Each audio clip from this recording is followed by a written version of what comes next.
Deep in the Missouri Ozarks, the isolated community of Cedar Hollow harbored a secret that would make even the most hardened frontier settlers question everything they believed about human nature. A respected mother named Prudence Hoffman lost all three of her children between March and September of 1834, in what the local magistrate recorded as unfortunate accidents. But far more disturbing is what the official records don't reveal. By the time autumn arrived, 3 more residents of Cedar Hollow would be dead, and Prudence Hoffman would stand accused of murders that may have been acts of desperate justice.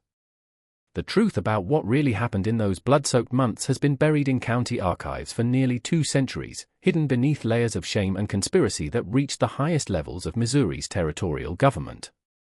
The surviving testimonies speak of a woman driven beyond the boundaries of sanity and law. Yet, they also hint at darker truths about the respectable families who controlled Cedar Hollow's fate. Before we continue with the story of Prudence Hoffman and the horror that consumed Cedar Hollow, make sure to subscribe to our channel and let us know in the comments what state you're listening from. Because this tale of maternal fury and hidden corruption will make you question whether justice and madness can sometimes be the same thing. Everything the residents of Cedar Hollow thought they knew about the quiet woman who lived at the edge of their community, and about the respected neighbors who had shared their lives for more than a decade, would be challenged by what the surviving testimonies reveal about that autumn of 1834. Like a forgotten wound in the Missouri Ozarks sat Cedar Hollow. A settlement of barely 40 families was carved from the unforgiving wilderness that stretched endlessly in all directions. The year 1834 found Missouri still rough around the edges, a place where territorial law meant little and community justice meant everything. Here among the limestone bluffs and dense oak forests that rose like ancient sentinels above the narrow valleys, families like the Hoffmans had carved out lives that depended entirely on mutual trust and cooperation for survival. A testament to frontier determination and ingenuity was the settlement itself. A cluster of log cabins and frame houses surrounded the central meeting house, which served as both church and school depending on the day of the week. From every corner of the hollow, the building's bell tower could be seen. The community's voice in times of celebration, mourning, or emergency was its bronze bell. The scattered homesteads were connected by gravel paths, winding between gardens, where families grew the vegetables that would sustain them through Missouri's harsh winters, and past small barns where cattle and pigs provided meat and dairy products that made the difference between comfort and starvation. 7 years earlier, Prudence Hoffman had arrived in Cedar Hollow with her husband Samuel, a quiet man who worked the small iron ore deposits that dotted the region and provided one of the few sources of hard currency in the settlement's largely barter-based economy. She was 26 then, with dark hair that she wore in the simple braids favored by frontier women, and eyes that neighbors later described as holding depths you couldn't fathom. The calluses and scars of someone accustomed to hard work were borne by her hands, but she carried herself with a dignity that suggested education and refinement beyond what most frontier women possessed. In the winter of 1831, Samuel had died of lung fever, leaving Prudence to raise their 3 boys alone in a community where a woman's survival often depended on the charity and protection of her neighbors. Her pride and her anchor to hope were the boys. Thomas, aged 12, who had inherited his father's steady temperament and careful attention to detail. Benjamin, 9, quieter than his older brother, but possessed of an intelligence that impressed even the settlement's most educated residents, and little Isaac, who had just turned 6 and still clung to his mother's skirts with the fierce devotion that only the youngest child knows. As was customary in settlements where survival depended on neighbors helping one another through times of crisis, the community had rallied around the widow. Josiah Grimby, who owned the largest farm in the hollow and served as the informal leader when disputes needed settling, often sent his teenage sons to help Prudence with heavy work around her small homestead. The expectation of gratitude and deference that characterized most interactions between the settlement's established families and those who depended on their goodwill for survival came with his assistance. The closest thing Cedar Hollow had to a town matron, Miserable Stokes, made sure Prudence never lacked for preserves or medicine during the harsh winter months when fresh food became scarce and minor illnesses could turn deadly without proper care. Throughout the settlement, the older woman's generosity was legendary, but it came with a price. She expected to know every detail of her beneficiaries' lives, and her questions often probed into areas that others might consider private family matters. Even Reverend Silas Corwin, whose fire and brimstone sermons could make grown men weep with conviction, and whose theological knowledge was respected throughout the Missouri Territory, took special care to visit the Hoffman cabin regularly. He ensured that the boys received proper religious instruction and that their mother maintained the moral standards expected of a Christian widow. Evidence of his dedication to his flock's spiritual welfare was seen by the community in his pastoral visits, though some of the questions he asked seemed to focus more on temporal matters than eternal ones. To all appearances, exactly what a frontier community expected of its women was Prudence Hoffman. Hardworking, devout, and utterly devoted to her children.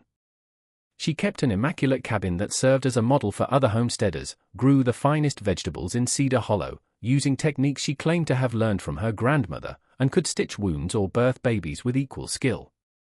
Well-mannered and industrious were her boys, the kind of children who made other parents nod approvingly and comment on their fine upbringing despite the absence of a father's guiding hand.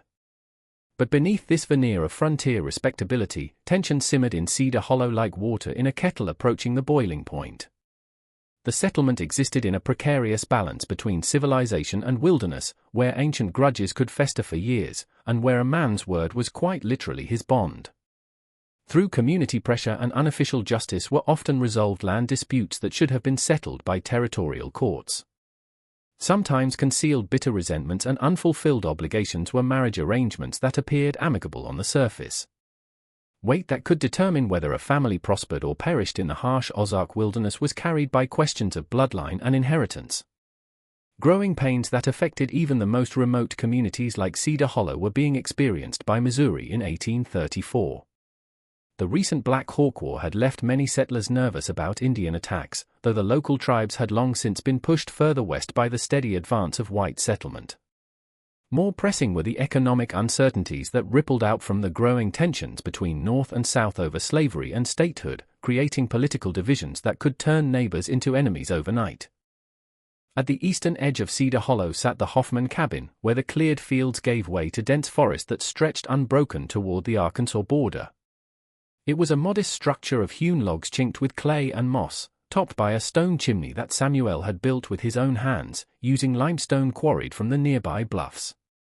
Two small windows, their glass panes a luxury in frontier Missouri, allowed light into the main room where the family conducted most of their daily activities. A small loft above the main room was where the boys slept, accessible by a wooden ladder that Samuel had crafted with the same careful attention to detail he brought to all his work.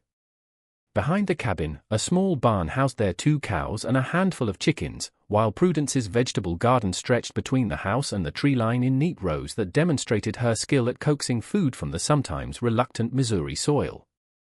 The preserved foods that would sustain the family through the winter months when fresh produce became impossible to obtain were stored in a root cellar dug into the hillside behind the garden. From her kitchen window, most of Cedar Hollow spread out below could be seen by Prudence, the cluster of cabins around the central meeting house that served as the community's heart, the larger farms that provided most of the settlement's grain and livestock, and the network of paths and cart roads that connected the scattered homesteads like arteries carrying the lifeblood of frontier commerce and communication. A view that had once provided comfort was this, watching her neighbors go about their daily lives with the steady rhythm of frontier existence that marked the passage of seasons and years. When the last of winter's ice was finally yielding to spring's insistent warmth, and the maple trees along the ridge were beginning to show the faint green haze that promised warmer days ahead, the first tragedy struck on a morning in March. Early had risen Thomas Hoffman to check the rabbit snares he maintained along the ridge above Cedar Hollow, a responsibility he had taken seriously since his father's death 3 years earlier. At 12, he was already showing the steady, reliable nature that made frontier boys grow into dependable men who could be trusted with tasks that meant the difference between a family's prosperity and starvation. Clear and cold had dawned the morning, with a thin layer of frost covering the ground and making every step crunch underfoot like walking on broken glass. Quickly in the pre-dawn darkness had Thomas dressed, pulling on his wool coat and the sturdy boots his mother had purchased from a traveling merchant the previous autumn. His father's old hunting knife on his belt and a small sack for any rabbits he might find in the snares were carried by him. Though the winter had been hard, and game had grown scarce throughout the Ozarks, Prudence was kneading bread dough at her kitchen table when she heard the commotion. Shouts echoing across the hollow, followed by the urgent clanging of the meeting house bell that served as the community's alarm for fires, accidents, or Indian raids. Like a blade cut the sound through the morning quiet, sending every resident into the kind of alert panic that frontier life demanded when neighbors faced danger. Through her kitchen window, she could see men running toward the eastern ridge. Urgent and purposeful in the way that meant only one thing were their movements. Someone was hurt or worse. What they found at the base of Miller's Bluff would haunt Cedar Hollow for years to come, becoming the kind of story that mothers would use to frighten children into obedience, and that men would discuss in lowered voices when they thought women weren't listening. Broken on the jagged limestone rock 60 feet below the narrow game trail he had walked safely hundreds of times before lay Thomas Hoffman. At angles that spoke of tremendous force and sudden devastating impact was twisted his young body. At an unnatural angle was bent the boy's neck. Against the stones that jutted from the cliff face like ancient teeth left by some primordial beast was crushed his skull. Beneath his head had pooled blood, already congealing in the cool morning air and attracting the first flies of spring. Sightlessly at the sky stared his eyes, reflecting the pale blue of dawn in a way that several witnesses later said would appear in their nightmares for years to come.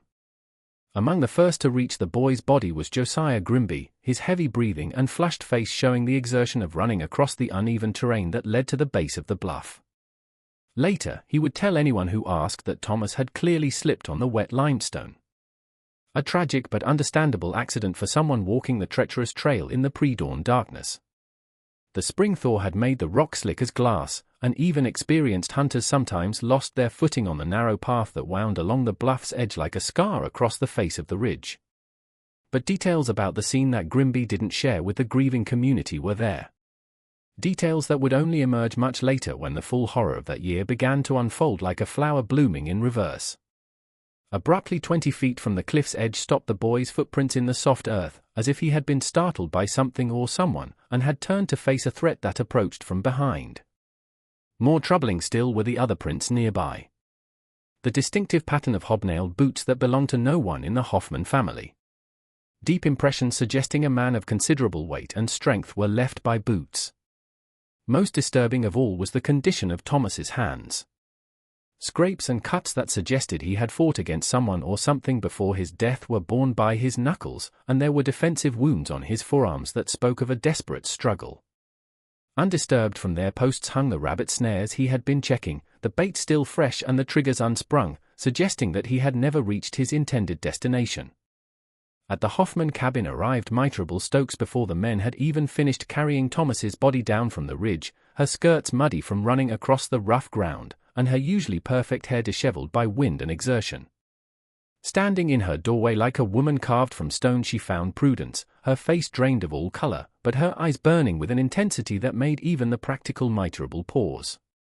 Something in Prudence's expression that went beyond grief was there, something that seemed to pierce straight through to a truth that others couldn't see or wouldn't acknowledge.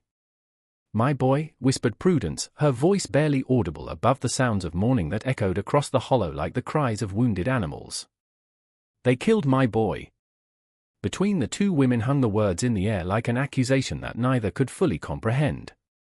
To comfort the bereaved mother moved miserable, her arms outstretched in the gesture of sympathy that frontier women offered one another in times of loss. But away from her embrace stepped Prudence, her movement sharp and sudden like that of a cornered animal preparing to fight. In that moment, something fundamental had shifted in the widow's understanding of her world. Began to crumble the careful facade of community trust and mutual support that had sustained her since Samuel's death, revealing darker truths that lurk beneath Cedar Hollow's peaceful surface like poisonous roots growing in contaminated soil. 3 days later was held the funeral in the small cemetery behind the meeting house, where weathered headstones marked the graves of pioneers who had carved their lives from the unforgiving Ozark wilderness and had paid the ultimate price for their determination to build something lasting in this remote corner of Missouri. On a small rise that commanded a view of the entire hollow sat the cemetery. Perhaps 24 graves that represented the full measure of Cedar Hollow's brief but tragic history were enclosed by its iron fence. A moving eulogy about the boy's promise and the mysterious ways of divine providence was delivered by Reverend Silas Corwin. With the practiced cadence of someone accustomed to comforting the grieving carried his rich voice across the assembled mourners. He spoke of Thomas's industry and reliability, his devotion to his mother and brothers, and his bright future that had been cut short by what the minister described as the inscrutable will of the Almighty. But Prudence, like water off oiled leather, seemed to slide his words, failing to penetrate the protective shell of rage and suspicion that had formed around her grief, like armor forged in the fires of maternal fury. Beside the small grave she stood with Benjamin and Isaac pressed close to her sides, her black dress severe against the pale spring grass, her eyes scanning the faces of the mourners with an attention that made several neighbors shift uncomfortably under her scrutiny. Later, those same neighbors would remember the way Prudence had watched them during the service, how her gaze had lingered on certain individuals with an intensity that seemed to catalogue every expression, every gesture, every sign of guilt or satisfaction that might betray hidden knowledge of her son's death. At the time, they attributed her behavior to grief and shock, the natural response of a mother who had lost her eldest child in a senseless accident. Only later would they understand that Prudence Hoffman was conducting her own investigation, gathering evidence for a case that would culminate in acts of vengeance that would shake Cedar Hollow to its very foundations and expose secrets that had been buried for more than a decade. Subtle changes in Cedar Hollow's social fabric were revealed by the weeks that followed Thomas's burial, changes that might have gone unnoticed by anyone less observant than a grieving mother with too much time to think and remember. Unchanged on the surface continued the rhythms of frontier life. Their fields were worked by men and their livestock was tended. Their households were managed by women and their children were cared for.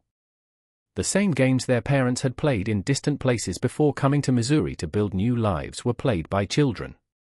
But beneath this veneer of normalcy, Prudence found herself recalling conversations and incidents from years past with startling new clarity, as if Thomas's death had somehow sharpened her memory and revealed patterns that had previously remained hidden beneath the mundane concerns of daily survival. For instance, she remembered the way Josiah Grimby had asked particular questions about Thomas's hunting habits just weeks before the boy's death. Questions that had seemed like innocent neighborly interest at the time.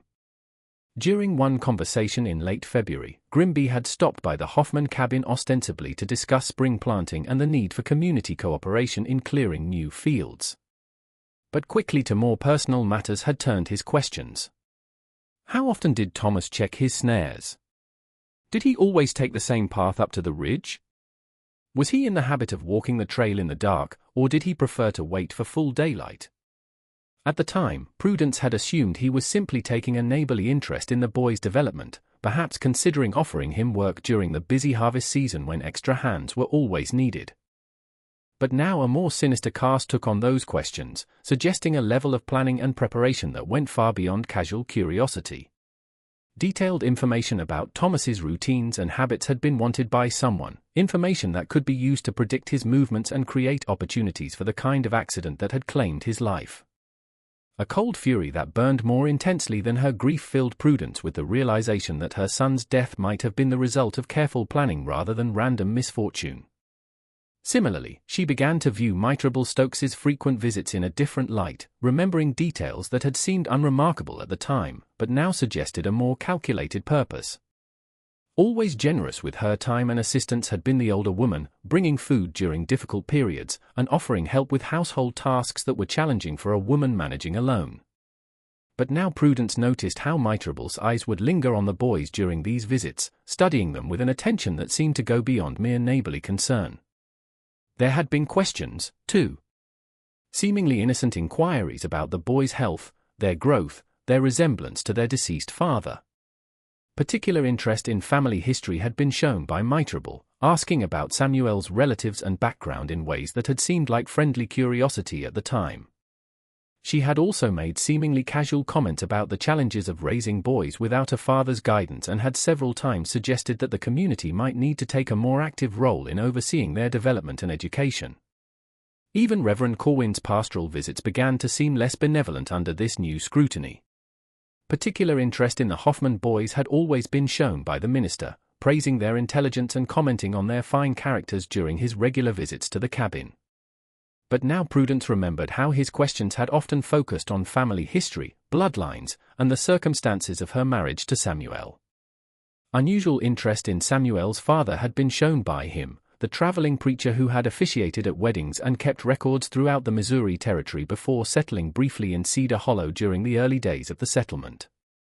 At the time, she had assumed the minister was simply taking a shepherd's interest in his flock's spiritual well-being, perhaps seeking to understand the theological influences that had shaped her family's faith. Now she wondered if deeper motivations behind his curiosity had been there. Motivations that might relate to secrets and records that could threaten the carefully constructed respectability of Cedar Hollow's founding families. Overnight didn't happen the transformation in Prudence's thinking. A gradual process. It was like watching sunrise slowly illuminate a familiar landscape and reveal features that had been hidden in darkness. As April melted into May, she found herself paying attention to details that had previously escaped her notice. The timing of her neighbors' visits, the topics they chose to discuss, the questions they asked about her boys' daily routines and future plans. She began to notice, for example, that certain people always seemed to appear shortly before or after significant events in her family's life. When Benjamin had fallen ill with fever the previous winter, Josiah Grimby had stopped by the very next morning, ostensibly to offer help, but spending most of his time asking detailed questions about the boy's condition and prospects for recovery. When Isaac had started attending the informal school sessions that Mitrable conducted for Cedar Hollow's younger children, the older woman had made several visits specifically to discuss the boy's progress and potential, conversations that now seemed designed to gather information rather than provide education. Most disturbing of all were her evolving memories of the morning Thomas died. In the immediate aftermath of the tragedy, grief and shock had clouded her recollection of the hours before dawn, leaving her with only fragmentary impressions of sounds and movements that might or might not have been significant. But as the weeks passed, details began to emerge from the fog of her trauma, like objects becoming visible as floodwaters receded. Voices outside her cabin in the pre-dawn darkness she remembered hearing, voices that had seemed unremarkable at the time, but now struck her as significant. Too distant and muffled for her to make out words had been the conversation, but she recalled the urgent conspiratorial tone that suggested people discussing plans they didn't want overheard. The sound of footsteps on the path that led toward the ridge she recalled. Too heavy and measured to belong to her 12-year-old son had been the footsteps. Most troubling of all was her growing certainty that she had heard Thomas's voice shortly before dawn, not from the direction of the ridge where he was supposed to be checking his snares, but from somewhere much closer to the cabin. Distressed, perhaps even frightened, had sounded the voice, as if he were arguing with someone or pleading for something. At the time, she had dismissed it as a dream or the product of her drowsy imagination. Now she wondered if her son had been confronted and threatened before being forced to accompany his killers to the site where they planned to stage his accident. By early June, what could only be described as a systematic approach to monitoring Cedar Hollow's inhabitants had been developed by Prudence, a surveillance network that operated from her kitchen window and during carefully timed walks through the settlement. Patterns that would have been invisible to a casual observer, but were crystal clear to someone watching with the focused intensity of a predator studying potential prey were revealed by her observations. From her vantage point at the eastern edge of the hollow, she could observe the daily routines of most of the settlement's residents as they went about their business. The distinctive gaits and postures of her neighbors from great distances she learned to recognize, could identify them by their clothing and the tools they carried, and began to notice patterns in their movements that suggested coordination and planning beyond the normal interactions of frontier life. Frequent trips to the eastern ridge where Thomas had died were made by Josiah Grimby, she discovered, often taking paths that would bring him near the Hoffman cabin at times when he had no legitimate business in that area. Always seemed to occur when Prudence was away from home. Did these visits, during her weekly trips to the settlement's tiny general store, or when she attended the informal women's gatherings that Mitrable organized in her cabin on Sunday afternoons. Too consistent to be coincidental was the timing of these visits. Closely enough to know when it would be unoccupied was someone watching the Hoffman household, information that suggested a level of surveillance that went far beyond normal neighborly awareness. Deliberately began varying her routines. Prudence, changing the times of her errands and visits to see if Grimby's behavior would adjust accordingly. When it did, with certainty she knew that her family was being watched by people who had specific plans for her remaining children. Equally suspicious under careful scrutiny was Mitrable Stokes's behavior.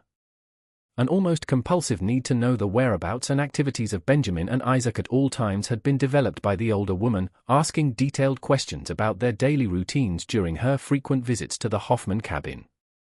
Persistent and specific were her inquiries. Where did the boys like to play? What chores kept them busy during the day? Did they have favorite spots in the woods where they might go to be alone? Did they ever venture far from the cabin without their mother's knowledge? When Prudence began giving vague or misleading answers to these inquiries, she noticed that Mitrable would often appear at locations where she claimed the boys might be found, as if she were testing the accuracy of the information she had been given. On several occasions, Prudence observed the older woman wandering through areas where she had supposedly seen the boys playing, her behavior suggesting someone searching for specific individuals rather than simply taking a pleasant walk through the countryside. Perhaps the most disturbing were Reverend Corwin's actions because they were cloaked in religious authority and pastoral concern that made them difficult to question or resist. Dramatically, since Thomas's death had increased his visits to the Hoffman cabin, always under the guise of providing spiritual comfort to the bereaved family.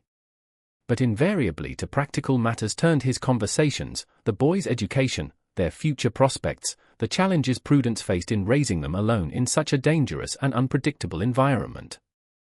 Particularly interested in whether she had made any provisions for their care should something happen to her, he seemed, and whether she had shared any family secrets or concerns with friends or relatives outside Cedar Hollow.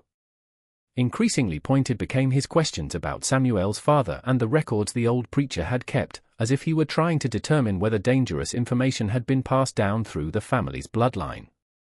To a chilling conclusion led Prudence the accumulation of these observations by people who had some specific agenda that required detailed knowledge of their habits, weaknesses, and potential vulnerabilities was being systematically studied and evaluated her family.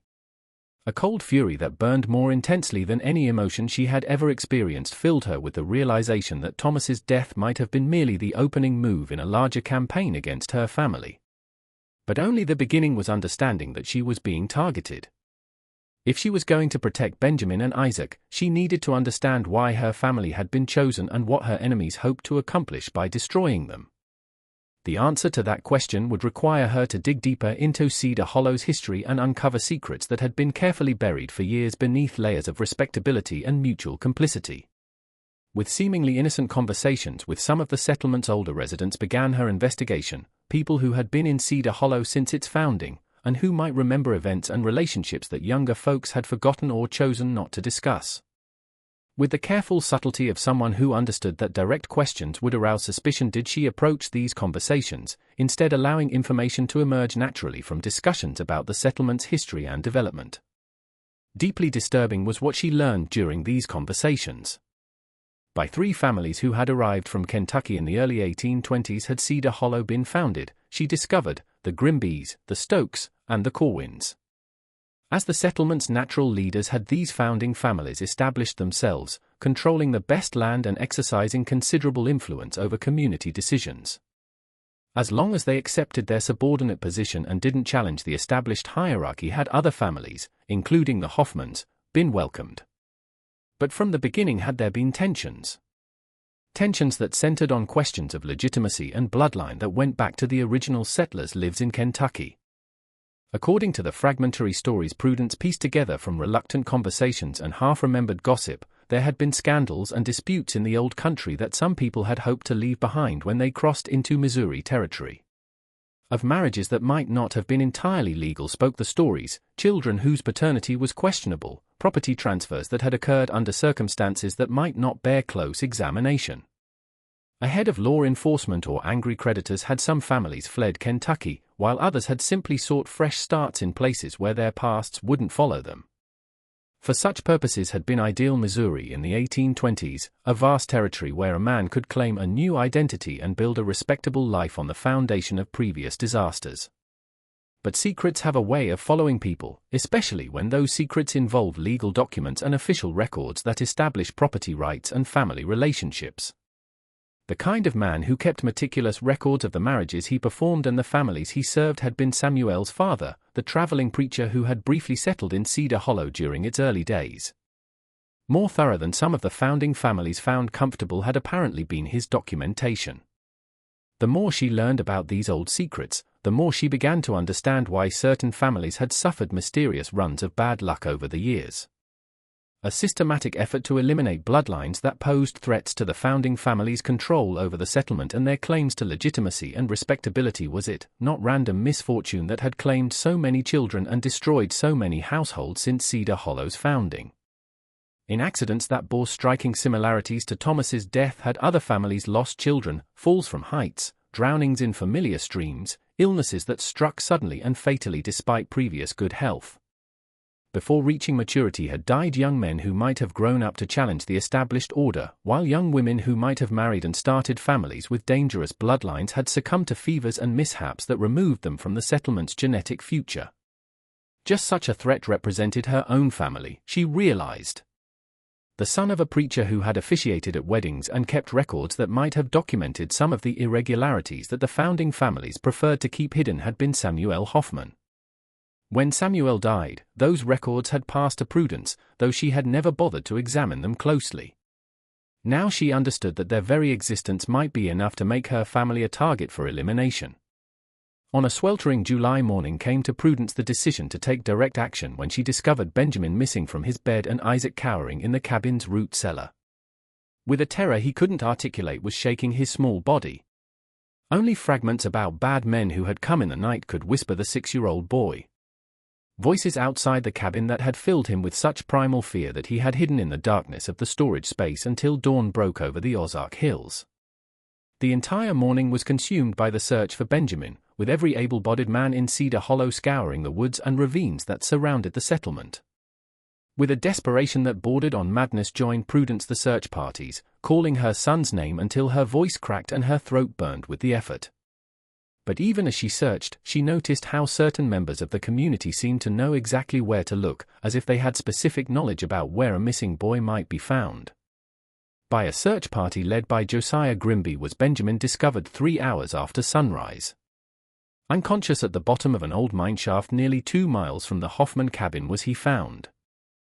A relic from earlier attempts to extract iron ore from the region was the abandoned mine, its entrance partially concealed by brush and fallen logs that made it invisible to anyone who didn't know of its existence.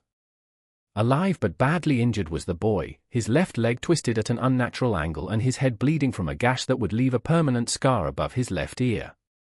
Like his deceased brother Thomas, Benjamin claimed to remember nothing about how he had come to be at the location where he was found. Going to bed in the loft above the main room of the cabin he recalled, but his next clear memory was waking up in darkness with pain shooting through his leg and blood running down his face. Blank remained the hours between these two memories, as if they had been erased from his consciousness by trauma or deliberate intervention. But unlike the investigation into Thomas's death, this incident left physical evidence that even the most willfully blind observer couldn't ignore. In ways that suggested he had been dragged rather than having walked to the mineshaft on his own power was torn Benjamin's nightshirt. Consistent with being pulled across rough ground showed the fabric tears, and there were stains that looked suspiciously like blood from wounds that had occurred before his fall into the shaft. Cuts and abrasions consistent with being forced across rocky terrain without shoes showed his bare feet, suggesting that he had been carried or dragged from the cabin while unconscious or too terrified to resist. Most tellingly, there were rope burns around his wrists that indicated he had been bound at some point during the night. Physical evidence that transformed this from a simple accident into an obvious case of kidnapping and attempted murder. Of a hobnailed boot that matched the prints found near the site of Thomas's death was most damning all the discovery at the bottom of the mineshaft. Relatively new and showing signs of recent wear was the boot, but it had been damaged in the fall and bore stains that looked suspiciously like blood. When confronted with this evidence, Josiah Grimby claimed that he had lost the boot weeks earlier while hunting in the area, but several witnesses remembered seeing him wearing both boots as recently as the day before Benjamin's disappearance. Even the most skeptical members of Cedar Hollow's community was convinced by the accumulation of evidence that something sinister was happening to the Hoffman family. But rather than rallying to Prudence's support, the settlement seemed to close ranks against her, as if her family's misfortunes were somehow contagious and might spread to other households if too much attention was paid to them. The final proof Prudence needed that her suspicions were correct was this community conspiracy of silence. Just targeting her children weren't the founding families, they had enlisted the entire settlement in their campaign of terror through a combination of intimidation, bribery, and shared complicity in past crimes. A carefully constructed facade designed to hide decades of systematic murder and corruption was Cedar Hollow, she realized, not a community at all. With a clarity of purpose that burned away all doubts and hesitations filled Prudence the realization that she stood alone against enemies who controlled every aspect of life in Cedar Hollow. If the law couldn't protect her remaining children, if her neighbors had chosen to side with her enemies, then she would have to become judge, jury, and executioner herself. A role she accepted with the grim determination of someone who understood that half measures would only lead to more graves in Cedar Hollow's small cemetery, was it? Josiah Grimby was her first target, the man whose boot had been found at the scene of Benjamin's near murder, and whose behavior had demonstrated clear knowledge of crimes he shouldn't have known about. Weeks studying his routines and habits had spent Prudence, learning that he made solitary trips to check his livestock every evening just after sunset, following paths that took him far from the settlement and away from potential witnesses. On a humid night in late July, when the air hung thick with moisture and the sound of insects created a natural cover for movement, she positioned herself along the path he always took from his barn to the far pasture where his cattle grazed. Samuel's old hunting rifle, loaded with a charge that would be sufficient to kill a man at close range, was carried by her, and dark clothing that would make her invisible in the shadows of the oak trees that lined the path was worn by her. Brief and decisive was the confrontation. When Grimby appeared on the familiar path, his heavy footsteps announcing his approach long before he became visible in the dim light, out of the shadows stepped Prudence with the rifle pointed at his chest. For a moment they faced each other in the gathering darkness, predator and prey locked in a moment of terrible understanding that carried the weight of months of hidden warfare. "You killed my Thomas," she said, her voice steady despite the rage that threatened to consume her rational thought. "And you tried to kill Benjamin, too." Not the denial she had expected was Grimby's response, but a cold smile that confirmed every suspicion she had harbored about the true nature of Cedar Hollow's founding families. "Thought you were smarter than the rest of them, didn't you, Prudence? Thought you could figure it out and do something about it." Like divine revelation felt a rage so pure it filled her with his casual acknowledgement of guilt, but she forced herself to remain focused on gathering information that might protect her remaining children. "Why?" The question tore from her throat like a physical wound. "Why my children? What did they ever do to deserve this?" "Same reason we dealt with all the others over the years," replied Grimby with the casual indifference of someone discussing livestock or weather. "Some bloodlines are too dangerous to let continue. Some secrets are too important to risk having them exposed by the next generation." A fury that made her finger tighten on the rifle's trigger filled Prudence with his casual confession of multiple murders over many years. But she forced herself to listen as he continued speaking. The key to understanding the full scope of the conspiracy that had claimed her eldest son and nearly killed her second might be the information he was revealing. "Your Samuel wasn't the saint you thought he was, Prudence. Neither was his preacher father before him. They knew things about this settlement that could have destroyed good families, cost good people everything they'd worked for years to build. We couldn't let that risk continue into another generation." Clear was the implication. Potential threats that had to be eliminated before they could grow old enough to understand the secrets their bloodline carried were her children, not just innocent victims. A rage so consuming that it required all her willpower not to end the conversation immediately with a rifle shot filled Prudence with the realization that Thomas, Benjamin, and Isaac were being murdered, not for anything they had done, but for what they might someday learn. "What secrets?" she demanded, her voice barely above a whisper, but carrying the intensity of a shout. What could children possibly know that would threaten anyone? A sound devoid of any human warmth was Grimby's laugh, the kind of noise that predators might make when discussing their prey. "You really don't know, do you? Samuel never told you about the papers his father left, the records he kept of every marriage and birth and death in this settlement since the beginning." A chill down Prudence's spine sent the mention of papers as she remembered the wooden box beneath her bed that contained Samuel's personal effects. Assuming they were simply religious materials and family mementos that held sentimental rather than practical value, had she never examined its contents closely. Now she understood that evidence of crimes that certain families would kill to keep hidden might contain the box. "Those papers could hang half the men in this settlement," continued Grimby, his voice taking on the tone of someone who enjoyed explaining his superiority to those he considered inferior. "Marriages that weren't legal, children born to the wrong fathers, property transfers that happened under circumstances the law might find interesting. Your husband's father was too thorough for his own good, and too honest for ours." Like thunder echoed the rifle's report across Cedar Hollow, announcing the arrival of a storm that had been building for months. To the earth fell Josiah Grimby with a hole in his chest the size of a man's fist, his blood soaking into the Missouri soil while his eyes reflected the last light of day like pools of stagnant water. For long minutes stood Prudence over his body, watching his life drain away, and feeling a satisfaction that she knew marked the death of whatever innocence she had retained since Thomas's murder. Careful planning and physical effort that taxed her strength to its limits required the work of concealing the crime. To the edge of the ravine that bordered his property dragged she Grimby's body, arranging it to suggest that he had fallen while checking his fence line in the darkness.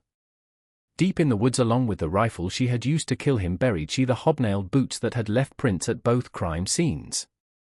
By the time she returned to her cabin, the eastern sky was already showing the first hints of dawn, and the grim satisfaction of someone who had struck the first blow in a war she intended to win was felt by her. But only the beginning of Prudence's campaign of retribution was eliminating Josiah Grimby. As news of his accidental death sent shockwaves through Cedar Hollow's founding families, she was already planning her next move against the enemies who had declared war on her children. Exactly the kind of community response she had anticipated was sparked by the discovery of his body the following morning, public expressions of sorrow and concern that barely concealed the fear and suspicion that now infected every interaction between the settlement's residents. The first to approach Prudence directly was Miserable Stokes, arriving at the Hoffman cabin 3 days after Grimby's funeral with the kind of forced smile that fooled no one who looked closely at her eyes. A basket of preserves and freshly baked bread along with an offer to help care for the still recovering Benjamin was brought by the older woman. But as soon as they were alone in the cabin's main room became clear her true purpose. "These have been terrible times for everyone," said Miserable, her voice carrying an undertone of threat despite its surface sympathy. "So many accidents, so much tragedy striking our peaceful community. A person might start to wonder if someone was causing these misfortunes deliberately." Steadily met Prudence her gaze, allowing her own fury to show just enough to make the other woman understand exactly who she was dealing with. Began to slip the careful mask of grieving widow that she had worn for months, revealing something far more dangerous beneath. "Accidents have a way of finding people who deserve them," she replied, her voice carrying implications that hung in the air between them like smoke from a fire that couldn't be extinguished. "Don't you think?" A careful dance of accusation and counter-accusation was the conversation that followed, with both women speaking in euphemisms and implications that couldn't be repeated in any court of law but left no doubt about their true meanings. By the time Miserable left the cabin, both participants understood that war had been formally declared between them, and that only one side would survive the conflict that was now inevitable. Just when we thought we'd seen it all, the horror in Cedar Hollow intensifies. If this story is giving you chills, share this video with a friend who loves dark mysteries. Hit that like button to support our content, and don't forget to subscribe to never miss stories like this. Let's discover together what happens next as Prudence Hoffman's deadly quest for justice reaches its terrifying climax. For her enemies to make the next move didn't wait Prudence. That very evening, she began implementing the plan she had been developing since Grimby's death, a scheme designed to eliminate the remaining threats to her family, while making their deaths appear to be the result of natural causes or genuine accidents that could be attributed to the dangerous realities of frontier life. A large root cellar beneath her cabin was maintained by Miserable Stokes, where she stored the preserves and pickled vegetables that had made her famous throughout the settlement and had earned her a reputation as one of Cedar Hollow's most industrious and capable women. A substantial excavation that extended deep into the hillside behind her house was the cellar, its walls lined with stone, and its floor paved with flat rocks that provided a cool, dry environment for long-term food storage. Set into the ground behind her house was the cellar accessed through a heavy wooden door, secured with an iron latch that showed signs of age and wear from years of regular use. For months had been giving Miserable trouble the latch mechanism, sticking when she tried to open it and sometimes failing to catch properly when she closed it. That she should have it repaired before someone got hurt had been suggested by several neighbors, but she had been too busy with other concerns to address what seemed like a minor inconvenience. On a moonless night in early August, when clouds covered the stars, and darkness lay across Cedar Hollow like a burial shroud, a crowbar was used by Prudence to weaken the latch's mounting until it would give way under even modest pressure. Carefully and quietly worked she, her movements guided by weeks of careful observation that had taught her exactly when Miserable would be asleep and when the surrounding cabins would be unoccupied. Subtle but effective was the sabotage. designed to create a mechanical failure that would appear to be the natural result of age and neglect rather than deliberate interference. Just enough to ensure that the latch would fail when subjected to the kind of stress that normally occurred during regular use weakened she the mounting screws, but not so obviously that investigators would suspect deliberate tampering. Long for her sabotage to bear fruit didn't have to wait. 3 days later, Mitrable went to retrieve preserves for the church social that was planned for the following Sunday, an event that would bring together most of Cedar Hollow's families for an afternoon of fellowship and community bonding. A lantern to light her way in the pre-dawn darkness was being carried by the older woman when the weakened latch gave way just as she was descending the steep wooden steps that led into the cellar's depths. Exactly as Prudence had planned unfolded the accident. Through the night echoed Mitrable's scream as she tumbled into the darkness, her lantern flying from her hand and shattering against the stone walls in a shower of glass and burning oil. Against the stone floor snapped her neck with a sound that neighbors later described as sickening, a wet crack that spoke of bones breaking and life ending in an instant of terrible violence. In its simplicity and plausibility was perfect the accident. That Mitrable cellar latch had been giving her trouble for months knew everyone in Cedar Hollow, and several people had witnessed her struggling with it during recent visits to retrieve stored food. To a tragic combination of age, failing eyesight, and mechanical failure was attributed her death. Exactly the kind of mishap that could happen to anyone in a frontier community where safety precautions were often viewed as unnecessary luxuries that few families could afford. But also the most difficult to eliminate was Prudence's most dangerous enemy, Reverend Silas Corwin. As the settlement's spiritual leader, the minister commanded a level of respect and trust that made direct action against him extremely risky. Access to information and influence that could be used to turn the entire community against her if he chose to publicly accuse her of murder was given by his position. More importantly, protections that extended far beyond Cedar Hollow's boundaries were provided by his clerical authority, connections to church hierarchies and territorial officials who would investigate thoroughly if anything suspicious happened to a man of God. On a Sunday evening in late August came the confrontation she had been dreading, when the heat of summer was finally beginning to yield to the first hints of autumn, and the leaves on the oak trees were starting to show touches of gold and red that promised cooler days ahead. At her cabin door appeared Corwin with an expression that mixed pastoral concern with barely concealed menace. Just enough to reveal the ruthless pragmatist who lurked beneath his spiritual exterior was cracked his usual clerical composure. Fitfully in the loft above the main room was sleeping Benjamin, still recovering from his injuries and the psychological trauma of his near-death experience. To his mother's skirts with the instinctive fear of a child who sensed danger, even when he couldn't understand its source or nature, clung little Isaac. Increasingly clingy since his brother's disappearance had grown the boy, as if he understood on some primitive level that his family was under attack by forces beyond his comprehension. "We need to talk, Prudence," said the minister, his voice carrying the authority of someone accustomed to being obeyed without question. "About recent events and about the future of your family in our community." Nearly 2 hours lasted the conversation that followed and ranged across decades of Cedar Hollow's hidden history, revealing layers of corruption and conspiracy that extended far beyond anything Prudence had imagined in her darkest suspicions. The full scope of the conspiracy that had shaped the settlement's development since its founding was revealed by Corwin, confirming her worst fears while adding details that made the truth even more horrifying than she had dared to believe. With the matter-of-fact tone of someone discussing business arrangements, explained the founding families had been fleeing more than just economic hardship when they left Kentucky in the early 1820s. The consequences of crimes that included fraud, bigamy, and multiple murders designed to eliminate witnesses and rivals who threatened their plans for building new lives in Missouri Territory had they been escaping. "Too dangerous for people like us had become the old country," continued Corwin, his voice taking on the rhythmic cadence he used during sermons. "Too many questions, too many people who remembered things that were better forgotten. Missouri offered opportunities for men of vision and determination, but only if we could leave our pasts behind permanently. As a refuge where these fugitives could create new identities and build respectable lives on the foundation of their victims' graves had been established Cedar Hollow. The settlement's isolation and the lack of effective law enforcement in the Missouri Territory had made it an ideal location for people who needed to disappear from their previous lives and emerge as completely different individuals. Your husband's father," continued Corwin, his voice hardening with resolve, "kept records that could have exposed all of us. Marriage certificates, baptismal records, property transfers, documents that proved who we really were and what we had done to get here. When Samuel inherited those papers, he became a threat that couldn't be allowed to continue.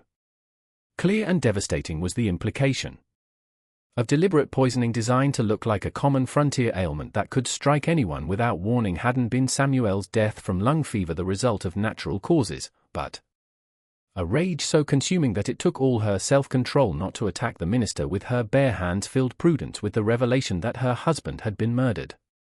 But with his revelations wasn't finished. Corwin, with clinical detachment, explained the systematic elimination of her children was part of a broader campaign to erase all traces of the bloodlines that posed threats to the founding family's carefully constructed respectability. Similar losses over the years had suffered other families, their children dying in accidents that removed potential witnesses and eliminated genetic lines that carried dangerous knowledge. Too curious about his grandfather's papers was becoming Thomas, said the minister, his voice carrying no trace of remorse for the child's death. Benjamin shows the same intellectual tendencies, and little Isaac will likely develop them as well if he's allowed to reach maturity. We can't permit that risk to continue. Explicit and immediate was the threat. Either Prudence would submit to the founding family's authority and allow them to dispose of Benjamin and Isaac quietly, or the entire community would be turned against her through carefully orchestrated accusations of witchcraft and murder that would result in her execution and leave her children defenseless against their enemies. You have until tomorrow evening to decide, said Corwin, rising from his chair with the satisfied expression of someone who believed he held all the advantages. Bring the boys to the meeting house after sunset, and we'll make sure their deaths are quick and merciful. Refuse, and we'll make sure the whole territory knows that Prudence Hoffman is a witch who murdered her neighbors in league with the devil himself. But a crucial miscalculation that would prove to be his downfall had made the minister. By revealing the full scope of the conspiracy against her family, he had also revealed the location where Samuel's father's incriminating documents were hidden, in a secret compartment beneath the meeting house altar where they had been stored for safekeeping since the settlement's founding. Inadvertently revealed had Corwin, those papers contained evidence that could destroy not just the founding families, but the extensive network of accomplices and beneficiaries who had helped maintain their conspiracy of silence for more than a decade. Detailed records of marriages, births, and deaths that contradicted official accounts were included in the documents, property transfers that had occurred under suspicious circumstances, and correspondence that revealed the true scope of the criminal enterprise that had masqueraded as a respectable frontier community. As soon as Corwin left her cabin, began preparing for what she knew would be the final confrontation in her war against Cedar Hollow's hidden masters, did Prudence. Samuel's hunting knife, a coil of rope, and a small container of lamp oil gathered she, along with flint and steel for starting fires. If she was going to die tomorrow evening, she would make sure that the truth about Cedar Hollow's founding families died with her, but not before she exposed their crimes to the world in a way that would ensure their secrets could never again be buried beneath a veneer of frontier respectability. With agonizing slowness passed the next day as Prudence waited for sunset and the confrontation that would determine whether her remaining children lived or died. The hours reviewing every detail of her plan spent she, checking and rechecking the few weapons available to her, and trying to prepare Benjamin and Isaac for what might happen if she failed to return from the meeting house that evening. Like electricity before a thunderstorm sensed the boys the tension that filled their mother, and with the desperate intensity of children who understood that their world was about to change in ways they couldn't comprehend, clung they to her. Despite his youth, showed Benjamin a maturity beyond his years as he helped his mother with household tasks, and kept little Isaac occupied with games and stories that distracted the youngest boy from his growing fear. As the sun began to set over the Missouri Ozarks, painting the sky the color of blood and casting long shadows across Cedar Hollow's peaceful facade, toward the meeting house walked Prudence Hoffman with the steady determination of someone who had already accepted her own death, but refused to surrender without extracting a terrible price from her enemies. Against the dying light stood silhouetted the meeting house, like a monument to Cedar Hollow's collective hypocrisy. Its simple wooden structure belying the dark secrets that had been concealed within its walls for more than a decade. As Prudence approached the building, she could see shadows moving behind the windows, Reverend Corwin and his surviving allies preparing for what they believed would be the final elimination of the Hoffman bloodline and the permanent burial of threats to their carefully constructed new lives. But to surrender her children to their killers had not come Prudence. Instead, she had come to expose the truth about Cedar Hollow's founding families in a way that would ensure their crimes could never again be hidden beneath a veneer of frontier respectability and Christian virtue. Through the rear door entered she, the meeting house, moving with the silent stealth of someone who had spent weeks studying the building's layout and vulnerabilities. Empty was the main room, but she could hear voices coming from the small chamber behind the altar, where Corwin conducted private counseling sessions and stored the settlement's religious artifacts and records. Carefully in the darkness, moving, guided by familiarity born of years of Sunday services and community gatherings, to the altar made her way Prudence and began searching for the secret compartment that Corwin had inadvertently revealed during their conversation. After several minutes of careful exploration, found her fingers the hidden catch, and aside slid the wooden panel to reveal a cavity packed with documents that represented decades of carefully preserved evidence.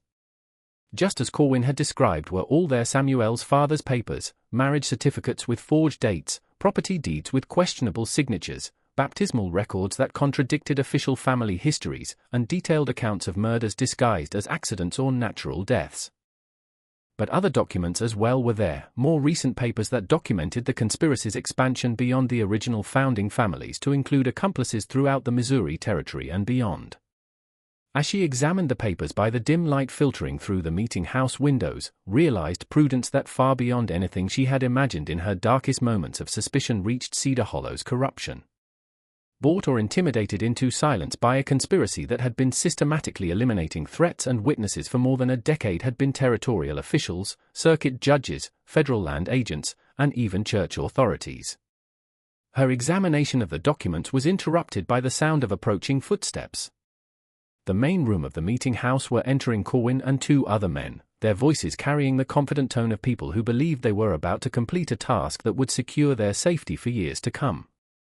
"Mrs. Hoffman," called out Corwin, his voice echoing in the empty space with the authority of someone accustomed to commanding attention and obedience. "I trust you brought the boys as we discussed." Instead of answering, struck Prudence a light and touched the flame to the lamp oil she had brought with her. Immediately caught the fire, spreading across the wooden floor with a hunger that spoke to years of drought and accumulated tinder. As the flames began to climb the walls and lick at the ceiling beams with increasing intensity, in the growing light stood she with Samuel's father's papers clutched in her hands like evidence in a cosmic trial. "These documents," called out she, her voice carrying clearly over the crackling of the fire, "contain the truth about every family in Cedar Hollow, every murder, every fraud, every crime you've committed to protect your lies and build your fortunes on the graves of innocent people." Toward the altar rushed the three men, but the spreading fire forced them back before they could reach her. Illuminated by the dancing flames showed Corwin's face a mixture of rage and terror that confirmed everything Prudence had suspected about his true nature and the depths of his involvement in the conspiracy that had shaped Cedar Hollow's development. "You're destroying evidence that could hang half the territory," shouted he above the roar of the fire. "Those papers protect innocent people as well as guilty ones." "Then let God sort them out," replied Prudence, her voice steady despite the heat and smoke that was beginning to fill the building and make breathing difficult. "My children were innocent, too, but that didn't stop you from murdering them to protect your secrets." As the fire spread beyond any hope of control, consuming the meeting house with the same relentless hunger that had driven the founding families to murder anyone who threatened their carefully constructed respectability, made Prudence her final choice. Rather than flee the burning building and face the certain retribution that would follow, at the altar remained she with the documents pressed against her chest. With her would die the truth about Cedar Hollow's founding families, but their power to hurt other innocent children would die as well. Their ability to maintain control through blackmail and intimidation would also consume the flames that consumed the evidence of their crimes, leaving them exposed and vulnerable to the territorial authorities who would inevitably investigate the destruction of an entire community's religious center. Throughout the night burned the meeting house, the flames visible from miles across the Missouri Ozarks, and drawing concerned observers from settlements throughout the region. By morning, nothing remained but a blackened foundation and the charred remnants of the conspiracy that had shaped Cedar Hollow's hidden history for more than a decade. The fire survived Reverend Corwin and his two companions. But at a terrible cost that would haunt them for the rest of their dramatically shortened lives came their escape. The evidence they needed to maintain control over their accomplices and victims throughout the territory had been eliminated by the destruction of the documents.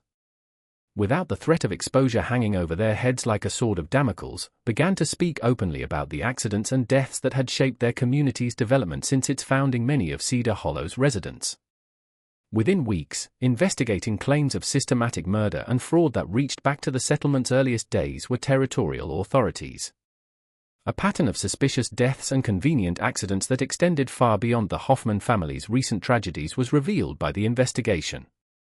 Rather than face the questions that were beginning to emerge about their past activities and their methods of acquiring property and influence, fled Missouri entirely. Several prominent families, charges that would ultimately result in imprisonment or execution, found themselves facing others. Like a house built on sand crumbled the carefully constructed respectability that had masked their crimes for more than a decade, as the web of conspiracy that had protected them for so long began to unravel under official scrutiny, leaving them exposed to the justice they had so long avoided. Their mother's final confrontation with Cedar Hollow's founding family survived Benjamin and Isaac Hoffman by relatives who had learned the truth about their parents' deaths through the investigation that followed the meeting house fire. Were raised the boys, knowing that their mother had sacrificed her life to protect them and to expose the truth about a conspiracy that had claimed dozens of victims over the course of more than a decade, grew the boys to adulthood. The knowledge that Prudence Hoffman had been both victim and avenger carried they with them, a woman who had paid the ultimate price to ensure that her children's deaths would not be forgotten and that their killers would not escape the justice that had been so long delayed. Passed down through generations as a reminder of the price that had been paid for their survival, became part of their family's legacy. The story of their mother's courage and sacrifice throughout the Missouri Territory became the subject of whispered conversations. The case of Prudence Hoffman, a cautionary tale about the price of corruption and the lengths to which a mother will go to protect her children from those who would harm them. Driven mad by grief, and had imagined the conspiracy that led to her final fatal confrontation with the settlement's leaders, said some she had been a hero who exposed genuine crimes at the cost of her own life, insisted others she had been a woman who had faced impossible odds and had chosen to die rather than allow her children to be murdered by the same people who had killed their father and brother. As often happens in such cases, lay somewhere between these extremes the truth, but the latter interpretation more than the former was supported by the evidence in territorial archives that few researchers have ever examined remains buried. The truth about the Hoffman case, hidden among thousands of other documents from Missouri's frontier period. But for anyone willing to look, is there the evidence? Testimony from survivors, property records that document the systematic transfer of land from victims to perpetrators, and the partial remnants of Samuel's father's papers that somehow survived the meeting house fire. That even in America's earliest communities, corruption and conspiracy could take root and flourish in the shadows of frontier justice, protected by isolation and the absence of effective law enforcement, shows us this mystery. That sometimes the line between justice and vengeance becomes impossible to distinguish reminds us the story of Prudence Hoffman, especially when the law itself has been corrupted by those who should have been protecting the innocent. What do you think of this story? Do you believe Prudence Hoffman was justified in taking the law into her own hands? Or had grief driven her to become the very kind of killer she was fighting against? Leave your comment below and share your thoughts about this dark chapter in Missouri's territorial history. If you enjoyed this tale and want more horror stories like this, subscribe, hit the notification bell, and share with someone who loves mysteries. See you in the next video, where we'll uncover another buried secret from America's shadowy past.